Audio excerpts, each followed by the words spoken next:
I'm Michelline Hall. I am the Director of Programs at the Academy Center of the Arts. I'm the co-owner of Blackwater Branding, and I'm a member of the Junior League of Lynchburg.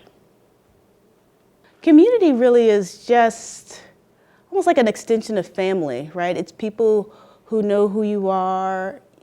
Even if they don't know your name, they know your face. They care about you, and they care about all the members in it, and they want the best for everyone. And they're constantly looking to, just like a family, build what's broken, repair what needs to be mended, and also like push for like new and exciting things. And that's what community is. Like, you don't just do what's best for one person in a family, you do what's best for the entire family unit. And sometimes you have to slow down for one family member to be able to catch up. And that's what also community is. Sometimes we need to slow down to make sure people aren't getting trampled over or left behind, because it's more rewarding to get there together than to get someplace fast.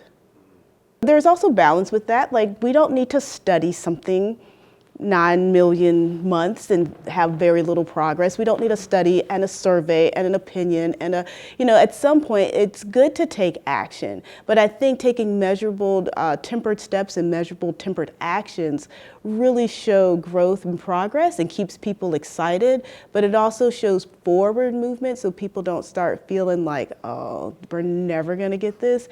And also it's better than like somebody slapping something together and they're like, well, what is this? I can't even reach it, or I can't get to it. Like, the hours don't even work for me.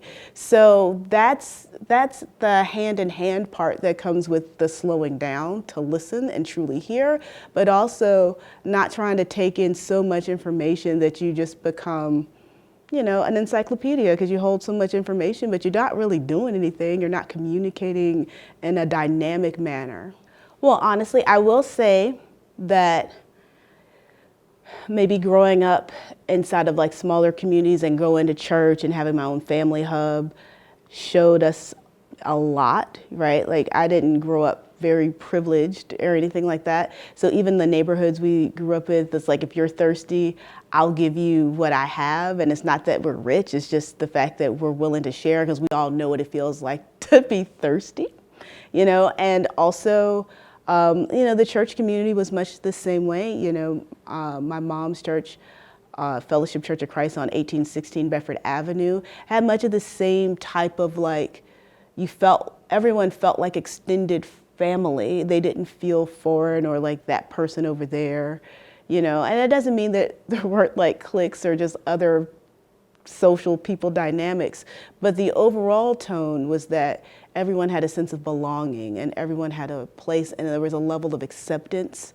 And when you treat people like they're your family, all I'm really saying is that you've given a standard for how you will treat people and how you will not treat them, right? And if you take that kind of perspective with you in whatever community that you go into, whether it's the business community or the arts or whatever, you have a standard of how you will treat people and how you shouldn't treat them, so they don't feel alienated or bullied or misunderstand, right? So that's been my experience, I guess, with communities, and how, I don't know, maybe those like lessons stuck with me lifelong and have colored my own perspective on how I deal with people and how I try to move through life.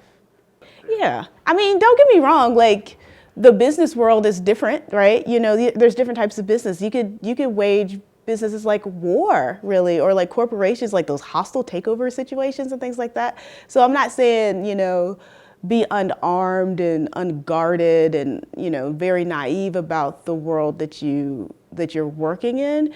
I think you can have both eyes open, but still have a standard of living and stuff for yourself.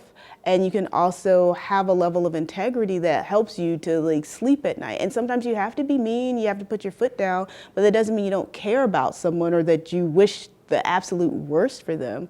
But you also have to protect yourself, moving forward and do what's best for you and your family and your community. And that's okay to be able to speak up about those things or to hold your ground on things. So like, don't be don't be so soft where you're ineffective, right? But don't be so harsh where you're crushing the very community that you have to build with, because then you won't have anything to build with.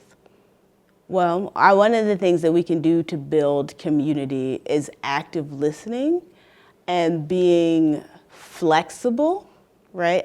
One of the beautiful things that the pandemic has shown us is that the things that we believe are set in stone are not set in stone. And the industries that you feel like will always just be around and be stable could just, become very unstable. So the best thing that we could do as a community is really do active listening, where we're hearing each other, truly hearing each other, and then adapting how we maneuver based off of what we're hearing instead of waiting to adapt, right? I think that another way that we can build community is taking people out of like the us and them boxes. I love my identity and who I am. Like, I love being a woman. I love being Black. I love being from the South. I love, maybe growing up as a church girl. But at the same time, my pride for myself and for who I am and my family, I never want that. That is not the same thing as putting down someone else's identity and the things that make them proud, whether they're homosexual or heterosexual, whether they're from the North or, or from another country. Like, none of those things that make us proud of ourselves should make other people feel inferior. So we need to just keep a pulse on that and listen and just really communicate open-heartedly with each other, with the point of going, hey, it's not them over there and us over here, but it's all of us here building something wonderful for all of us to continue to be here, and something that's better for the generations that come after us.